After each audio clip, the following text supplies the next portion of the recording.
Hello दोस्तों, कैसे हैं आप सब। एज यूजुअल अच्छे होंगे, स्वस्थ होंगे, मस्त होंगे, झक्कास होंगे और अपने घर पे होंगे। दोस्त, हम इनकम टैक्स में सैलरी चैप्टर पढ़ रहे थे और आप सबको बधाई हो कि सैलरी चैप्टर 3-4 चैप्टर आपका फिनिश हो चुका। यस, 3-4 चैप्टर आपका फिनिश हो चुका। अब सैलरी में 1/4 पोर्शन बाकी है, जो कि हम आज से डिस्कशन शुरू करने वाले हैं उस चीज का। अभी तक का जो मैं अपडेट आपको बता दूं, अभी तक का अपडेट क्या है काम का। कुछ कुल 5 लोगों का काम मेरे पास में अभी तक आ गया है। उन्होंने लास्ट होमवर्क जो मैंने दिया था, वो लास्ट कल की क्लास का प्रोविडेंट फंड की क्लास कराने के बाद में जो होमवर्क दिया था, उन्होंने वो भी कर लिया है। और मेरे पास में कुछ उनके 1-2 क्वेश्चंस के डाउट्स भी हैं। वो डाउट्स मैं इस क्लास में नहीं लेके नेक्स्ट क्लास में लूंगा। तब तक आप सबके पास में टाइम है, आप अपना होमवर्क कर लें। तब तक आप सबके पास में टाइम है, आप होमवर्क कर लें।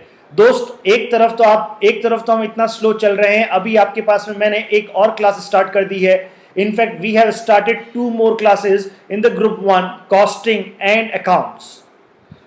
अब अगर मैं ग्रुप 1 की बात करता हूं तो ग्रुप 1 आपके पास में मोटा मोटी सारा क्लासेस शुरू हो चुका है, चाहे ऑडियो क्लिप के थ्रू हो, चाहे वीडियो क्लासेस के थ्रू हो। ग्रुप 1 के चारों सब्जेक्ट आपके पास में आ रहे हैं।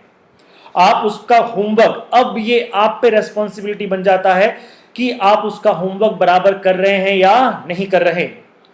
ग्रुप 2 की अगर मैं बात करूं तो ग्रुप 2 में आपका ईआईएस और जो लास्ट ईआईएस पेपर जो है आपका वो चल रहा है। एडवांस अकाउंटिंग मैं शुरू कर दूंगा ग्रुप 2 का, और उसके साथ ही साथ में आपका ऑडिटिंग चैप्टर, अभी ऑडिटिंग सब्जेक्ट जो है वो अभी शुरू नहीं करेंगे हम। पहले आप इन सब पे फोकस करें, इसका काम बराबर करें। उसके बाद में हम ऑडिट की भी ऑनलाइन क्लास लाने की सोचेंगे। But this is not my the final verdict कि अभी आएगा ही आएगा, but yes, we will try our best to come the audit class online also. So guys, salary में अभी काफ़ी लोगों के काम बाकी हैं। मतलब आप अपना टाइम घर पे हैं, अपना टाइम को बेस्ट यूटिलाइज कर सकते हैं, अपने आप को और मजबूत कर सकते हैं, जो सब्जेक्ट वीक हैं उसको स्ट्रांग कर सकते हैं। बहुत सी बातें आप कर सकते हैं। अभी घर पे इतना बेस्ट टाइम मिला है आपके पास में आपको इंप्रूव करने का। चलिए दोस्त, मैं अब स्टार्ट करता हूं सैलरी की क्लास। सैलरी में देखिए, शुरुआती में हमने एक चार्ट डिस्कस किया था, जो चार्ट अभी आपके स्क्रीन पे है। उस चार्ट में देखिए, ये सैलरी का चार्ट हमने डिस्कस किया था बेटा। और इसमें ये पेमेंट व्हेन इन एम्प्लॉय, ये जो पहला वाला है ना, ये पहला, ये दिस ये सारी चीजें हमने डिस्कस कर ली है। जो बड़ा बड़ा बहुत बड़ा यहाँ पे छुटका सा लिखा हुआ अलाउंसेस और छुटका सा लिखा हुआ परक्यूजिट, ये दोनों चीजें हमने डिस्कस कर ली। होप आपको समझ में आया होगा यहाँ तक की बात। तो जो हम बात कर रहे थे बेटा, ये वाला सेगमेंट हमने पूरा कर लिया है। इसमें एक लीव एनकैशमेंट, ये लीव एनकैशमेंट बाकी है। अच्छा, उसके बाद में इस सेगमेंट में भी हमने बात करें तो हमने इस सेगमेंट में ये प्रोविडेंट फंड वाला काम और ये अप्रूव सुपरएनुशन फंड जितना हमको रिक्वायरमेंट था वो हमने कर लिया है। तो अब जो बचा है, ये सारे मामले बचे हैं। तो इसमें आज मैं पहला लूंगा ग्रेच्युटी। फर्स्ट हम क्या लेंगे? ग्रेच्युटी फर्स्ट लेंगे बेटा। ग्रेच्युटी तो बहुत कर ली नौकरी हमने, अब मेरे जाने का वक्त आ गया है। तो अब मेरे रिटायरमेंट का वक्त आ गया है। अब मैं चला मेरे दोस्तों, मैं विदा लेता हूं तुमसे। यस, रिटायरमेंट, किसी भी पर्सन का कोई रिटायरमेंट होता है तो ऐसी कंडीशन में क्या होता है, रिटायरमेंट के समय बहुत सारा पैसा मिलता है। उसमें अलग अलग रूप में अलग अलग प्रकार से पैसा मिलता है। तो उसमें एक नाम होता है ग्रेच्युटी। ग्रेच्युटी क्या है बेटा? Gratuity is a payment by employee to employee. Payment किसके द्वारा किया जाता है? एम्प्लॉयर के द्वारा किया जाता है। किसको किया जाता है? एम्प्लॉय को किया जाता है। उसकी एप्रिसिएशन, उसकी तारीफ करने का एक तरीका है ग्रेच्युटी का पेमेंट। वह अपने एम्प्लॉयर अपने एम्प्लॉय को धन्यवाद देता है कि अरे आपने बहुत मेरे यहाँ पे इतने साल तक काम किया, मन लगा के काम किया, ईमानदारी से काम किया, इसके बदले में अब आप जा रहे हैं तो ये मेरी तरफ से तुच्छ भेंट स्वीकार कीजिए। और उसी भेंट का नाम होता है ग्रेच्युटी। सेक्शन 10(10) इसका ग्रेच्युटी इसका सेक्शन है, सेक्शन 10(10). तो देखिए, meaning of gratuity is a payment made by the employer to an employee in appreciation of the past services rendered by the employee. Gratuity can either be received by the employee himself at the time of retirement, employee खुद retired हो रहा है तब उसको मिलता है। यह कहीं ना कहीं अनफॉर्चुनेटली अगर एम्प्लॉय की डेथ हो जाती है तो उसका जो भी लीगल हेयर होता है या जो भी उसका रिप्रेजेंटेटिव होता है तो उसको ग्रेच्युटी मिलती है। समझ में आती है चीज? अच्छा, ग्रेच्युटी की जो टैक्सेबिलिटी है वो कैसे होगी, आइए सीधा चलते हैं 10-10 के चार्ट की ओर। 10-10 के सीधा हम चलते हैं चार्ट। तो दोस्त ये है ग्रेच्युटी का चार्ट आपकी स्क्रीन पे, ग्रेच्युटी सेक्शन 10-10। पहले मैं आपको बता दूं ग्रेच्युटी के लिए क्या होता है, हमें क्या देखना पड़ता है। वही हम एम्प्लॉय को दो कैटेगरी में डिवाइड करते हैं, गवर्नमेंट एम्प्लॉय और non government employee. Government employee as usual बल्ले बल्ले है भाई, गवर्नमेंट एम्प्लॉय की बल्ले बल्ले है। अगर आप गवर्नमेंट एम्प्लॉय हैं, आपको ग्रेच्युटी का पैसा मिल रहा है, सोचने समझने की जरूरत नहीं है, घबराने की जरूरत नहीं है। वो ग्रेच्युटी पूरी क्या होगी, एग्जेम्प्ट। वो ग्रेच्युटी पूरी क्या होगी, exempt. Government employee gratuity exempt. इससे पहले अगर मैं थोड़ा सा मैं बात करूं, मैं पीएफ की बात करता हूं। कितने तरह का होता है पीएफ मेरे यार, 4 तरह का होता है पीएफ मेरे यार। कौन कौन सा होता है, एसपीएफ, आरपीएफ। यस, मैं अभी ग्रेच्युटी के बीच में पीएफ की बात कर रहा हूं, थोड़ी सी पुरानी बातें।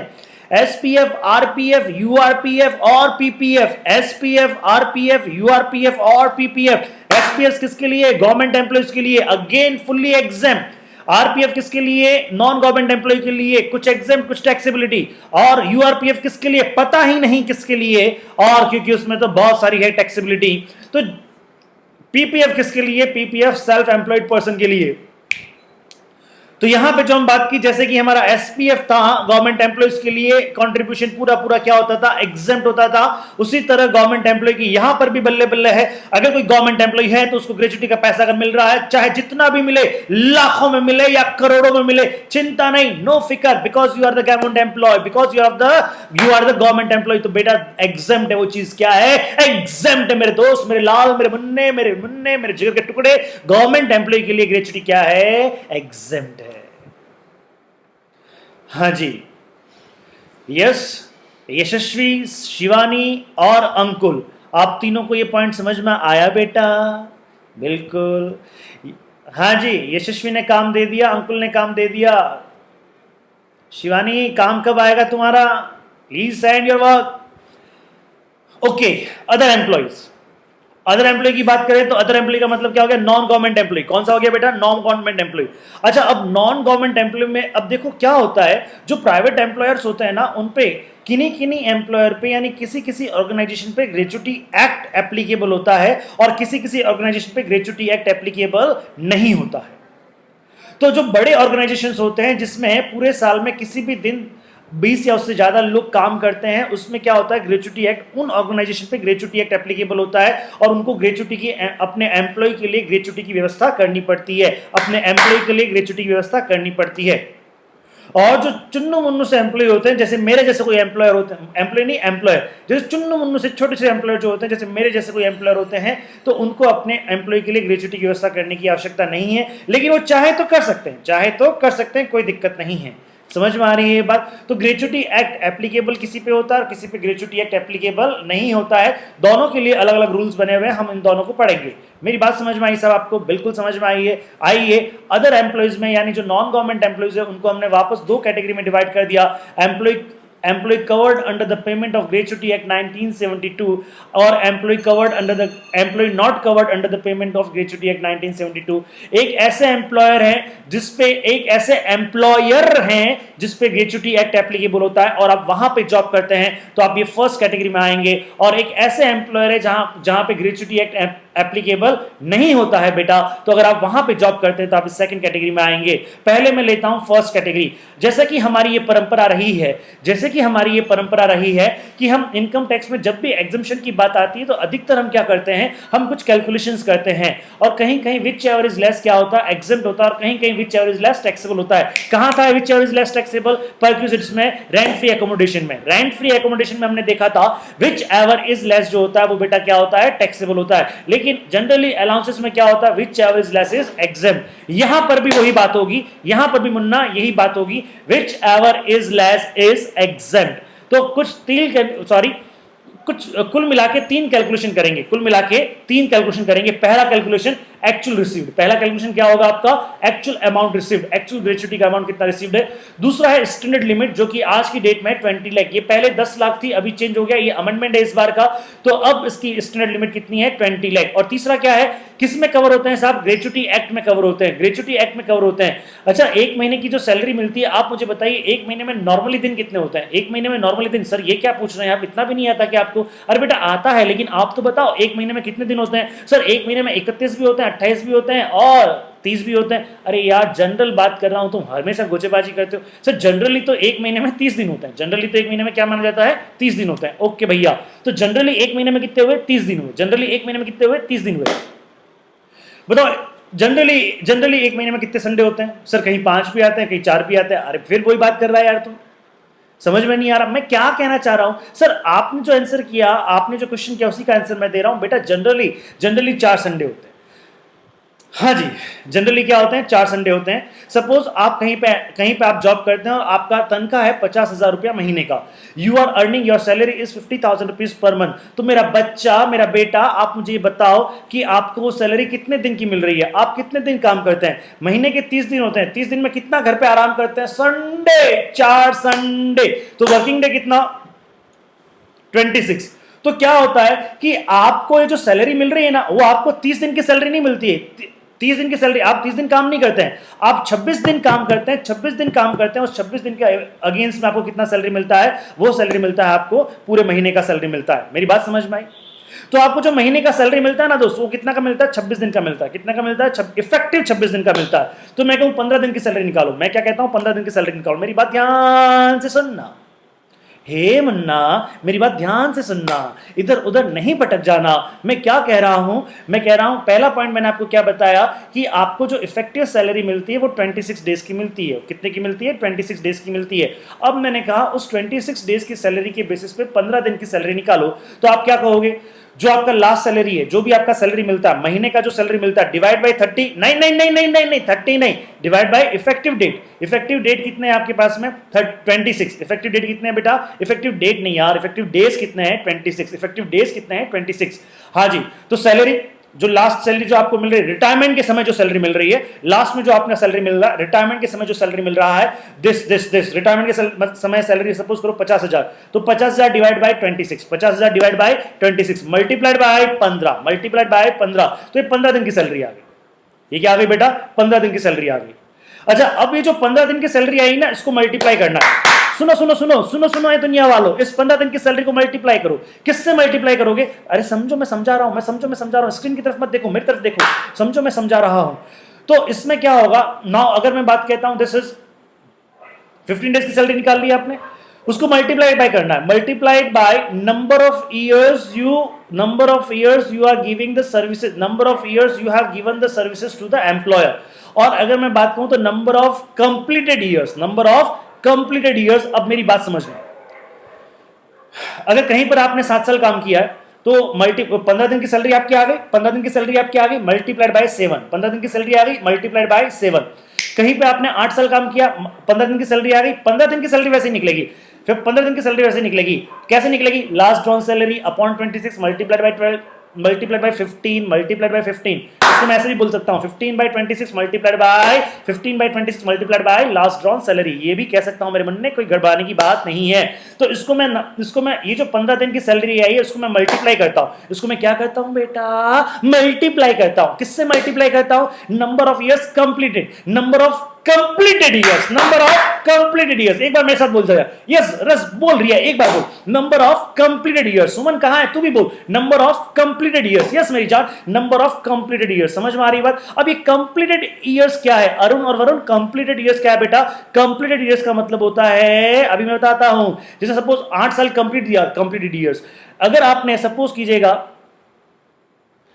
कहीं आपने जॉब किया 9 इयर्स और 9 मंथ आपने जॉब किया, कितना किया, 9 इयर्स एंड 9 मंथ जॉब किया। समझ में आ रहा बात, 9 इयर्स और 9 मंथ आपने जॉब किया। अब देखो 9 साल तो कंप्लीटेड ही है, 9 साल तो क्या है, कंप्लीटेड है। अब 10वें साल में आपने पूरा साल जॉब नहीं किया, 10वें साल में आपने पूरा साल जॉब नहीं किया, तो ऐसे कंडीशन में ये जो पार्ट ऑफ ईयर है ना, इसके लिए क्या रूल है कि अगर इसमें देखो सिर्फ पार्ट ऑफ ईयर के लिए देखो, क्या 6 महीने से ज्यादा का काम है क्या, क्या 6 मंथ और एक्स्ट्रा है क्या? 6 मंथ और अबव, 6 मंथ और अबव तो 9 महीने, 6 महीने से ज्यादा होते हैं ना बेटा, 6 महीने और अबव तो 6 महीने से ज्यादा होते हैं, तो इसको क्या कर दो, राउंड ऑफ कर दो, उसको क्या कर दो, राउंड ऑफ कर दो। नंबर ऑफ कंप्लीटेड ईयर्स का मतलब है number of rounded completed years, लिख लेना, कहीं पे लिख लेना, number of rounded completed years. तो बच्चा इसमें क्या हुआ, इसमें क्या हुआ, हाँ जी, तो इसके अंदर हर्ष बाबू क्या हुआ इसमें देख समझ, तो number of rounded years, rounded completed years ले रहे हैं, तो इसका मतलब क्या हो गया, अगर 9 साल 9 महीने काम किया तो मैं मल्टीप्लाइड बाय कितना करूंगा, 10, मेरा 9 साल तो कंप्लीट है और 10वें साल को मैंने राउंड मार दिया, 10वें साल को मैंने राउंडेड कर दिया, तो टोटल कितना हो गया, 10 साल हो गए, राउंडेड ईयर्स कितना हो गया, 10 साल हो गए, 10 साल हो गए, तो मैं मल्टीप्लाइड बाय 10 कर दूंगा। समझ में आया कि नहीं आया, समझ में आया, यस, गुड गुड। अच्छा, उसके बाद में क्या हुआ, सपोज करो कि 9 साल 4 महीने, 9 साल 4 महीने, जागो ग्राहक जागो, 9 साल 4 महीने है, तो मेरे बेटा 9 साल 4 महीने, तो ऐसी कंडीशन में फिर यू मत कर देना ऐसे 4 महीने, आपने बोला राउंडेड कर दो तो साला उसको भी हमने 10 कर दिया ना रे ना, मैंने क्या बोला, 6 और एक्सेस, 6 और एक्सेस, तो ऐसी कंडीशन में क्या हो गया, अगर आपका यस,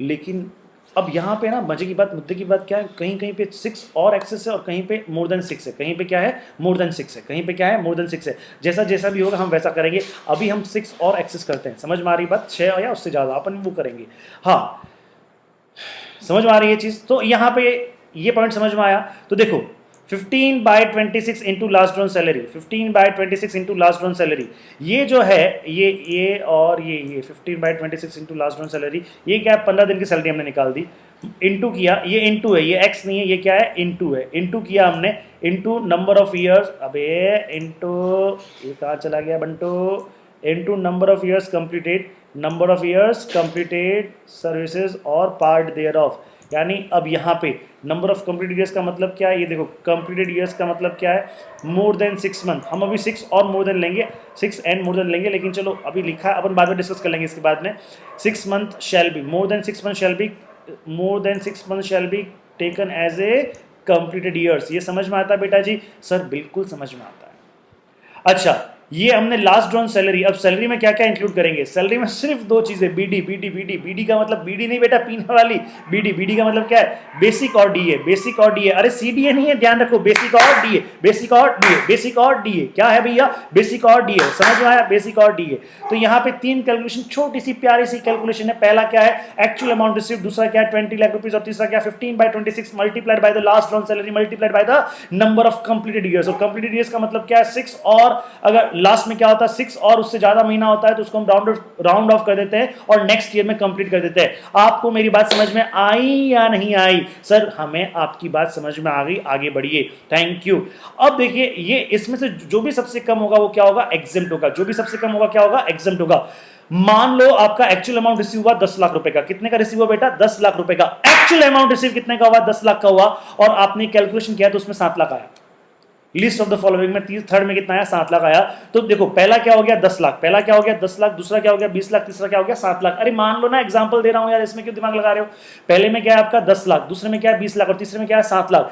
तो list of the above, list of the following, list of the following कितना, 3 लाख। 3 लाख क्या होगा बेटा, एग्जेम्प्ट। 3 लाख कितना होगा, एग्जेम्प्ट। अच्छा, आपको एक्चुअल में रिसीव कितना हो बाबू, एक्चुअल में रिसीव हुआ आपको 10 लाख, कितना मिला 10 लाख, उसमें से एग्जेम्प्ट कितना मेरी जान, एग्जेम्प्ट है 3 लाख। तो टैक्सेबल कितना, सर उल्टा बोल गए, यस वेरी गुड। आपको टोटल अमाउंट कितना रिसीव हुआ बेटा, 10 लाख, एग्जेम्प्ट कितना है 7 लाख, एग्जेम्प्ट कितना है 7 लाख, तो 10 में से 7 चला गया, टैक्सेबल कितना हुआ 3 लाख। तो आपकी सैलरी में टैक्सेबल कितना आ जाएगा, 3 lakh. Hope you understood, thank you.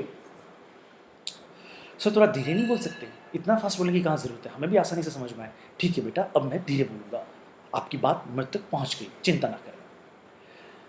हाँ जी, अब ये क्या है, employee not covered under payment of gratuity act, यानी ऐसे ऑर्गेनाइजेशन से जिस पे ग्रेच्युटी एक्ट एप्लीकेबल नहीं होता है लेकिन वो भी ग्रेच्युटी देते हैं, तो आइए उसका भी हम स्वागत करें। List of the following will be exempt, और उसमें पहला क्या है एक्चुअल रिसीव, दूसरा क्या है 20 लाख, पहला क्या है एक्चुअल रिसीव, दूसरा क्या है 20 लाख। अगर आपके नोट्स में 10 लाख है तो उसको 20 लाख चेंज कर दीजिएगा प्लीज, ठीक है।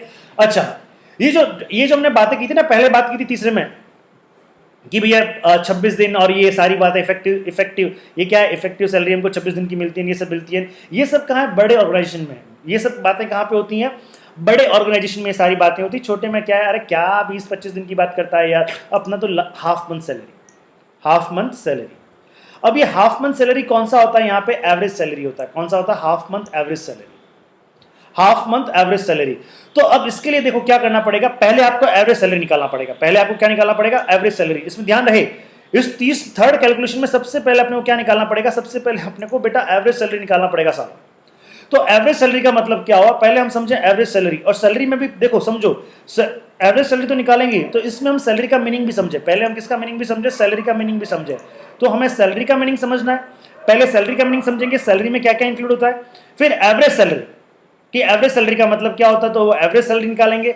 और जो एवरेज सैलरी निकलेगी उसको 1/2 करेंगे, उसको 1/2 करेंगे, तब जाके हमारा ये काम पूरा होगा। तो सबसे पहले हम समझते हैं सैलरी का मीनिंग।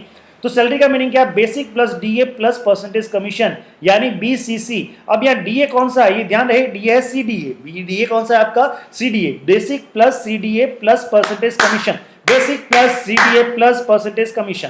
समझ में आता है चीज। तो बीसीसी जो हमारा रिटायरमेंट बेनिफिट का जो हमारा सैलरी होता है, बीसीसी। बीसीसी का मतलब यहां पे कोई और कुछ भी ना लगाएं, बीसीसी का मतलब होता है basic plus CDA plus percentage commission.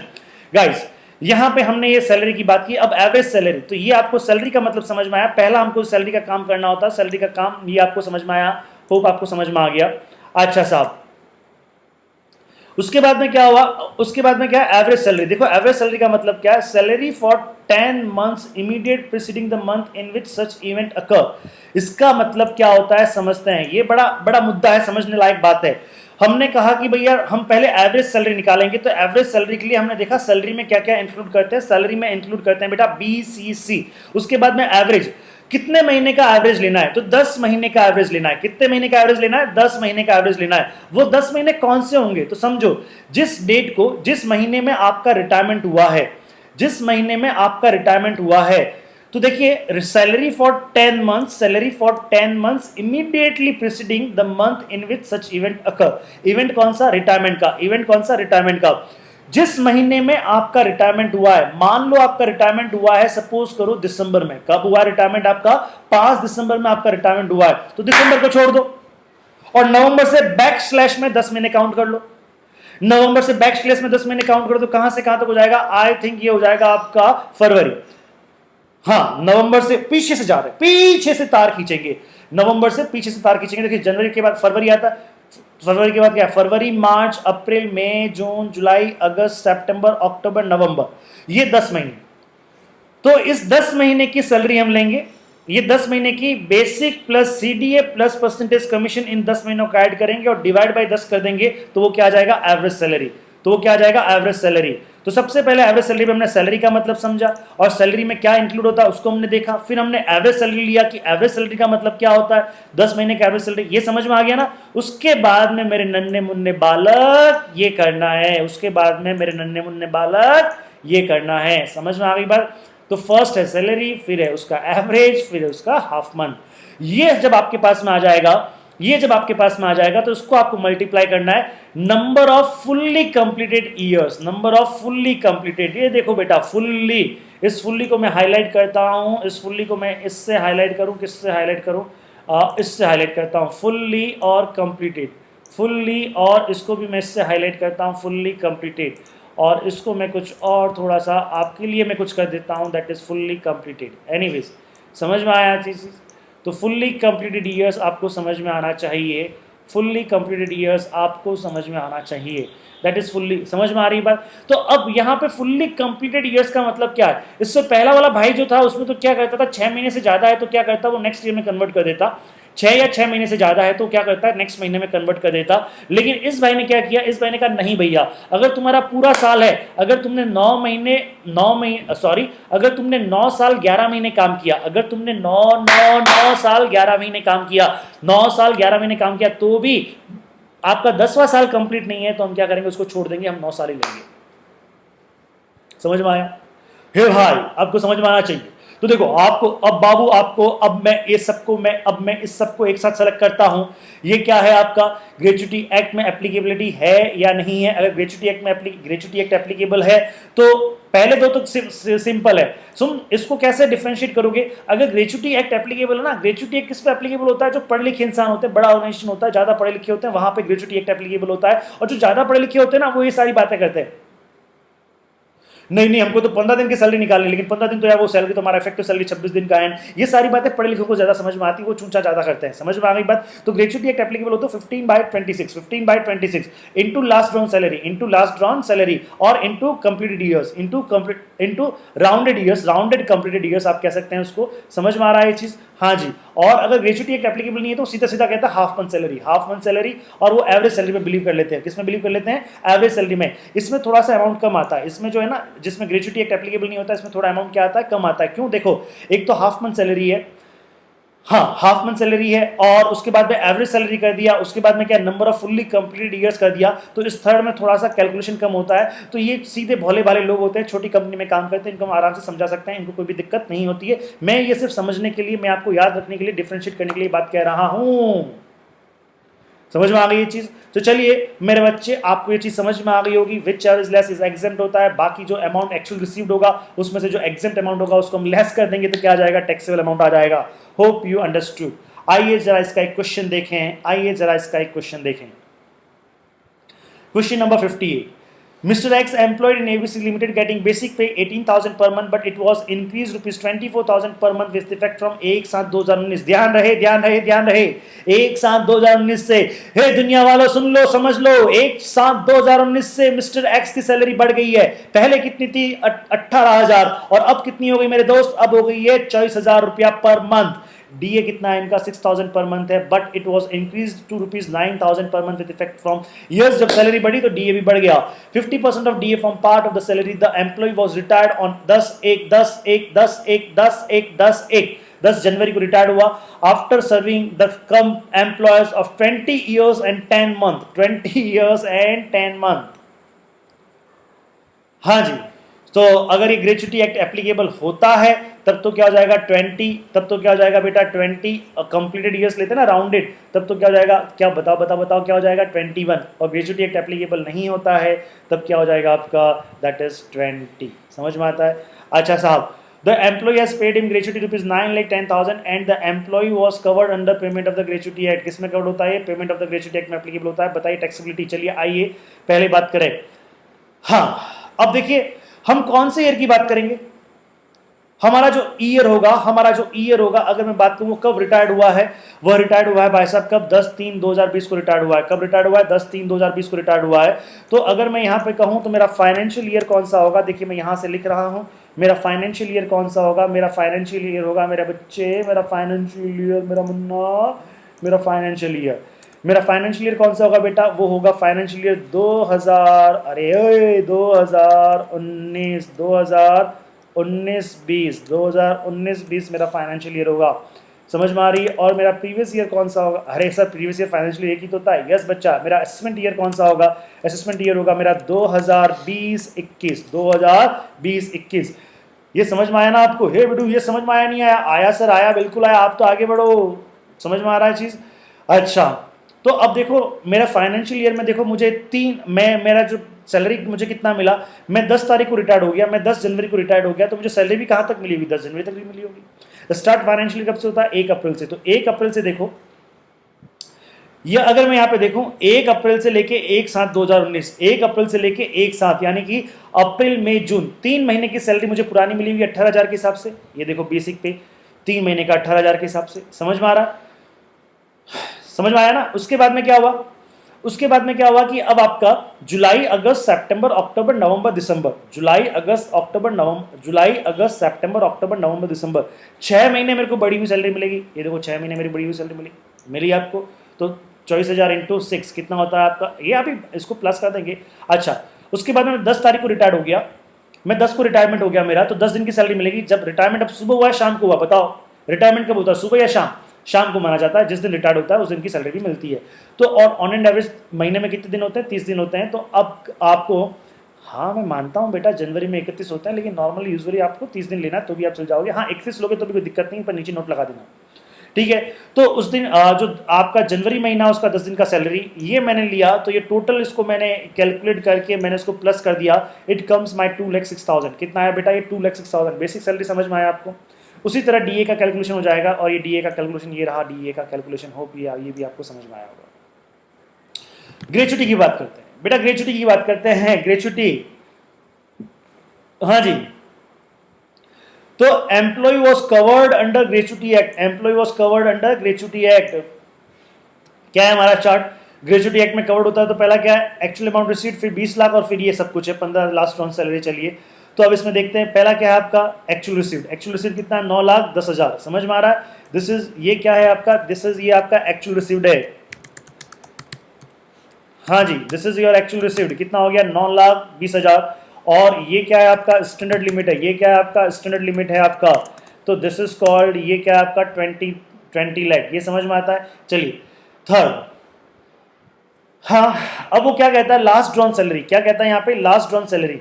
Last drawn salary में देखो कितना लास्ट ड्रॉन सैलरी था, एक तो उसका लास्ट ड्रॉन। और सैलरी का मतलब क्या होता है? सैलरी का मतलब होता है, यहाँ पे सैलरी का मतलब सीडीए नहीं है, यहाँ का मतलब क्या? बीडी। बीडी पीने का, बीडी अरे नहीं पीने का बेटा, बेसिक प्लस डीए। बेसिक कितना था इसका? बेसिक था 24,000। बेसिक कितना था? 24,000। बढ़ के 24,000 हुआ था ना इसका। ये बेसिक था इसका 24,000, और उसके बाद में इसका डीए बढ़ के कितना हो गया था? 9,000। तो ये आपका 9,000, ये आपका 9,000। इन दोनों को ऐड करने का, 24,000 और 9,000 को ऐड करने का कितना होता? 33,000। कितना होता है बेटा? 33,000। आई थिंक 33,000, 33,000 ही होता है। तो इट कम्स 33,000। तो 15/26 मल्टीप्लाइड बाय 33,000, और राउंडेड ईयर्स लेना है। राउंडेड ईयर्स कितने साल कंप्लीट किया था उसने? 20 साल 10 महीने, तो 21 साल हो जाएगा। तो मल्टीप्लाइड बाय आपने कितने से कर दिया? तो ये पॉइंट आपको समझ में आ गया होगा। आई थिंक इसको भी आपने समझ लिया होगा, ये पॉइंट भी आपको समझ में आ गया होगा। Hope you understood. तो ये आप कैलकुलेशन करके देख लेना। This it comes 3,99,807.69। मैं इसको, हाँ जी, आप राउंडेड ऑफ कर सकते हैं। यहाँ पे मैंने इसको इस तरह से किया हुआ, डोंट वरी, आप राउंड ऑफ कर सकते हैं, 808 रुपया कर सकते हैं, कोई दिक्कत नहीं है। तो देखिए 3 फिगर है आपके पास में, 9,10,000 हैं, और आपके पास में 20 लाख भी हैं, और 3,99,807 भी है। तो इन तीनों में से सबसे कम कौन सा है? 3,99,807 सबसे कम है, तो यही आपका एग्जाम्प्ट होगा। तो आपका रिसीव्ड कितना हुआ? रिसीव्ड हुआ आपका 9,10, उसमें से एग्जाम्प्ट कितना है आपका? ये आपका एग्जाम्प्ट है। तो टैक्सेबल कितना हो गया? 5,10,192। ये 5,10,192 आपका टैक्सेबल है, और यही टैक्सेबल पोर्शन यहाँ पे आया है 5,10,192। मेरे हिसाब से आपको ये अच्छे से समझ में आ गया होगा। उसके बाद में तो वही है आपका ग्रॉस सैलरी कितना है आपका, इन सबको ऐड कर दिया, स्टैंडर्ड डिडक्शन है आपका, इनकम अंडर ये आ गया, और उसके बाद में these all are things are the, ये आपका, ये आपके पुराने बच्चों के लिए, नए बच्चों के लिए ये टैक्स कैलकुलेशन नहीं है। अच्छा, इसका बी पॉइंट देखते हैं कि अगर सपोज कीजिएगा x is not covered in the payment of gratuity act. X, आप यहाँ पे ध्यान रहे, यहाँ पे थोड़ी कैलकुलेशन हो, एवरेज सैलरी भी करना पड़ेगा, सब कुछ करना पड़ेगा। X is not covered in the payment of the gratuity act. तो ऐसी कंडीशन में क्या होगा? आपका बेसिक और डीए इसमें तो कोई चेंजेस नहीं आएगा, आपका बेसिक और डीए इसमें तो कोई चेंजेस नहीं आएगा, ग्रेचुटी में चेंज आ जाएगा बेटा, ग्रेचुटी में चेंज आ जाएगा। तो आइए जरा देखें ग्रेचुटी में, अगर मैं बात कहूँ कि आपका कवर्ड नहीं होता था, तो सबसे पहले क्या था? सैलरी में क्या क्या आता है वो चेक करेंगे। वह सैलरी में हम कितने की लेंगे? एवरेज सैलरी निकालेंगे, तो एवरेज यानी पिछले 10 महीने की सैलरी होगी, और उसका फिर आधा करेंगे। तो इसमें थोड़ा सा हमको कैलकुलेशन करना पड़ता है। तो सैलरी का मतलब भी यहाँ पे क्या होता है? बीसीसी। सैलरी का मतलब क्या होता है? यहाँ पे बीसीसी होता है, यानी कि आपका basic plus CDA plus percentage commission. आइए जरा चेक करें इसमें, क्या यहाँ पे कोई परसेंटेज कमीशन है? क्या नहीं है। क्या सीडीए? सीडीए भी है बेटा। सीडीए कितना है यहाँ पे? 50% of DA is the CDA, 50% DA is the CDA. चलिए तो जरा देखते हैं, अब हम काम करते हैं। तो सबसे पहला पॉइंट तो क्या हो गया? वही एक्चुअल रिसीव्ड, और वही आपका स्टैंडर्ड लिमिट। अब यहाँ पे क्या होता है? आइए चेक करें। अब यहाँ पे एवरेज सैलरी कैलकुलेट करना पड़ेगा, एवरेज सैलरी कैलकुलेट करना पड़ेगा। अब एवरेज सैलरी कैसे कैलकुलेट करेंगे? एवरेज सैलरी कैसे कैलकुलेट करेंगे? मैं जरा कैलकुलेटर देख रहा हूँ, एवरेज सैलरी। अब एवरेज सैलरी में आप मुझे बताओ, अब यहाँ पे चेक करते हैं, देखिए यहीं से चेक कर लेते हैं। आपको 10 महीने की सैलरी चाहिए? हाँ जी, आपको 10 महीने की सैलरी चाहिए। आपको कितने महीने की सैलरी चाहिए? आपको 10 महीने की सैलरी चाहिए। तो 10 महीने की जो सैलरी चाहिए उसमें आपको क्या करना पड़ेगा? और कौन से 10 महीने की? जिस महीने में, यानी आपने जिस महीने में, आपने जनवरी में सपोज कीजिएगा, ये जनवरी में ही तो रिटायरमेंट हुआ था इसका, 1 जनवरी को ही तो रिटायरमेंट हुआ था। कब कब कब कब कब रिटायरमेंट हुआ था? ये रहा, हाँ 10 जनवरी को रिटायर हुए थे ये भाई साहब, 10 जनवरी को तो रिटायर हुए थे। तो 10 जनवरी को आपका रिटायरमेंट हुआ था। तो देखिए, तो जनवरी महीने का छोड़ दो, तो आपको दिसंबर से बैक स्लैश चलना है। दिसंबर से बैकस्लैश चलना है तो इसका मतलब क्या हो गया, दिसंबर से 10 महीने काउंट करो, करो करो, मार्च से होगा, मार्च से होगा ना, मार्च, हाँ जी, मार्च, मार्च अप्रैल मई जून जुलाई अगस्त सितंबर अक्टूबर नवंबर दिसंबर, तो ये मार्च से सैलरी काउंट करनी पड़ेगी। तो पीछे से सैलरी काउंट करते हैं, एक साल से उसका सैलरी बढ़ गया था, तो एक साल से सैलरी कितना हो गया उसका, तो देखो एक तो ये आ जाएगा, ये आ जाएगा। अच्छा, उससे पहले सैलरी कितनी थी उसकी, 18,000, उससे पहले सैलरी कितनी थी 18,000, तो यहां पे 18,000 मल्टीप्लाइड बाय कितना आ जाएगा, 4 आ जाएगा। अगर मैं 10 मंथ एवरेज सैलरी की बात करूं यहां पे, अगर मैं 10 मंथ, मैं यहीं ऊपर कैलकुलेट कर देता हूं, ये यहीं पे मैं कैलकुलेट कर देता हूं, अगर मैं 10 मंथ एवरेज सैलरी की बात करता हूं, 10 महीने की एवरेज सैलरी की बात करता हूं, तो एवरेज सैलरी में क्या आएगा जरा देखें, एवरेज सैलरी में ये दो बातें आएगी, ये दो बातें तो आएगी ही आएगी। अच्छा साहब, ये दो बातें यहाँ पे मैं नीचे कैलकुलेट कर देता हूँ बेटा, तो अगर मैं बेसिक पे की बात करता हूँ तो ये बेसिक पे ये दो तो आएगा ही आएगा।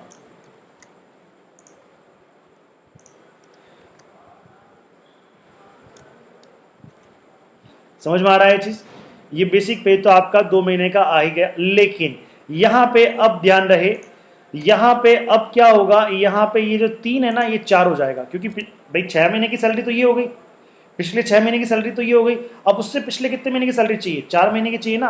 अरे फाइनेंशियल ईयर में तो 3 ही आता है, यहाँ तो 3 ही आएगा, लेकिन यहाँ पे फाइनेंशियल ईयर से कोई कंपीट नहीं करता है, कोई उससे कंसर्न नहीं है, यहाँ तो हमें पिछले 10 महीने की सैलरी देखना है। तो मेरा पिछले 6 महीने की सैलरी ये है, तो अब और कितने महीने की सैलरी लेनी पड़ेगी, 4 महीने की, तो पिछले 4 महीने में सैलरी कितनी थी आपकी, 18,000 सैलरी थी, ठीक है। डीए भी ये आएगा आपका। अब ये जो डीए है ना आपका, अब बेटा ये जो डीए है, डीए अगेन पिछले 6 महीने का डीए ये है, तो 4 महीने का डीए यहाँ पे 4 महीने का आ जाएगा, समझ में आ रहा। अच्छा, ये जो भी डीए है, ये जो भी डीए आया है, ये पूरा डीए सीडीए नहीं है, ये पूरा डीए सीडीए नहीं है। देखिए इसमें क्या लिखा हुआ है आपका, 50% of DA is forming part, यानी 50% ही आपका क्या है, सीडीए है, 50% ही क्या है बेटा, सीडीए है। तो यहाँ पे मुझे इंटू क्या करना पड़ेगा, इंटू मुझे करना पड़ेगा, दैट इज 50%, इंटू क्या करना पड़ेगा, 50%, यानी पहले आप इन दोनों को ऐड करेंगे और उसका 50% निकालेंगे। और अच्छा, अब ये दोनों जो ये जो दोनों चीज़ें, इन दोनों को जब, अरे यार क्या अटक गया ये भी मामला, इन दोनों को, अब ये दोनों जब आप ऐड कर देंगे ना, एक तो ये और ये दोनों ऐड कर देना, ये दोनों ऐड कर देना, तो 10 महीने परसेंटेज कमीशन तो है नहीं यहाँ पे, तो कहाँ से लेंगे, ये दोनों आप ऐड कर देना, इन दोनों को ऐड करके, इन दोनों को ऐड करके, हाँ जी, तो देखो 18,000 ये हुआ, 18,000 और 6,000, 18,000 और 6,000 का 50% कितना होता है, वह कितना होता है 3,000, तो 18,000 और 6,000 का 50% 3,000। तो दूसरा तरीका क्या है, देखो 21,000 इंटू 4, समझ में आया आपको, मैं यही समझा रहा हूँ, ये चीज़ ही समझा रहा हूँ, ये यहीं से आई आपकी। उसके बाद में 24,000, 24,000 तो पूरा पूरा आएगा, और 9,000 का आधा, 9,000 का आधा 50%, 9,000 का आधा कितना होता है 4,500, तो 24,000 और 4,500, 24,000 and 4,500, how it much, it is 28,500, और ये कितना महीना है आपका, दिस इज योर 6 मंथ। ये समझ में आया आपको, बिल्कुल समझ में आया आपको। इसको डिवाइड बाय 10 करना है, इसको आपने डिवाइड बाय 10 कर दिया, तो इसका 10 मंथ का एवरेज सैलरी आ गया, और उसको आपने मल्टीप्लाइड बाय आपने ये कर दिया। तो देखिए इसको मैं अगर आपको ब्रैकेट लगाऊं यहाँ पे, अगर मैं यहाँ पे ये ब्रैकेट लगा दूँ तो आपको और अच्छे से समझ में आ जाएगा। तो सबसे पहले आपने इसको सॉल्व किया, उसके बाद में इसको डिवाइड किया 10, तो एवरेज सैलरी आ गया, मल्टीप्लाइड बाय हाफ किया तो हाफ मंथ सैलरी आ गया, और उसको किससे मल्टीप्लाई करना, यहाँ पे क्या है कंप्लीटेड ईयर्स है, यहाँ पे क्या है राउंडेड ईयर्स नहीं है, कंप्लीटेड ईयर्स कितना है 20, तो ये कितना आ गया 2,55,000। मैंने आपको पहले भी बोला था कि ये जो बेचारे छोटे छोटे हैं यहाँ पे वैल्यू कम आएगी, तो यहाँ पे थोड़ा सा वैल्यू कम आया 2,55,000, तो आपके पास में 3 फिगर हैं, उसमें से सबसे कम कौन सा है 2,55,000, तो बेटा जी 2,55,000 क्या होगा आपका एग्जेम्प्ट होगा, बाकी क्या होगा आपका टैक्सेबल होगा, तो ये यहाँ पे टैक्सेबल है, बाकी सारी चीज़ें सेम है, बाकी सारी चीज़ें सेम है। ओके, तो आज आपका होमवर्क, आज आपका अगेन होमवर्क है, और आपका होमवर्क रहेगा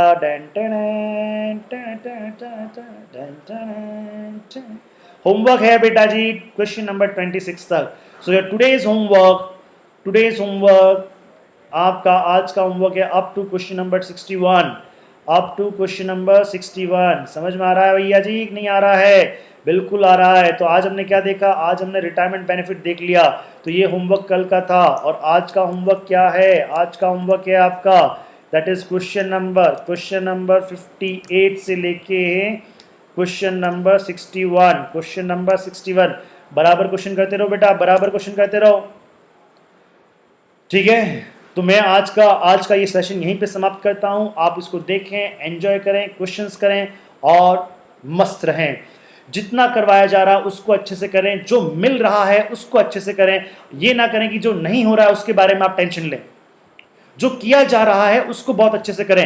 अगर ये सैलरी के सारे क्वेश्चंस करते हो, इस तरह से सैलरी के क्वेश्चंस कर लो कि आपको सैलरी में वापस कभी देखना ना पड़े, हाउस प्रॉपर्टी आपको वापस देखना नहीं पड़े, जो पुराने स्टूडेंट्स है रेजिडेंशियल स्टेटस कर लो, टैक्स कंप्यूटेशन, यानी इतना काम कर लो कि ये सारी चीजें आपको वापस देखनी ही ना पड़े बेटा। यस, ठीक है, चलिए, थैंक यू।